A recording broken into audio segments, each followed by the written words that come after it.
ప్రార్థన చేసుకోవాలి. ఎంతో బాధపడుతుంది. యేసయ్యా దీవించు. పొద్దున్నే లేచి నీ సన్నిధిలో ప్రార్థించే కృప మా డాడీకి యేసయ్యా.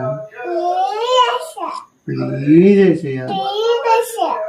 యేసునామం యేసయ్య నామం విడుదల కలుగును గాక.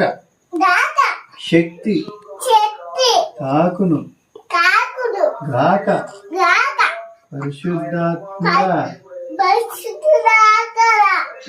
తాకు నింపు తండ్రి. వాక్యంతో శక్తితో నింపు తండ్రి. దయ్యపు ఆత్మను తొలగించు. దీవించు. యేసు రక్తం ప్రోక్షిస్తూ ఉన్నాను. యేసు రక్తం చల్లుతున్నా. యేసు నామమున ప్రార్థన చేస్తున్నాను తండ్రి. ఆమేన్. క్యూటీ చేసిన క్యూటీ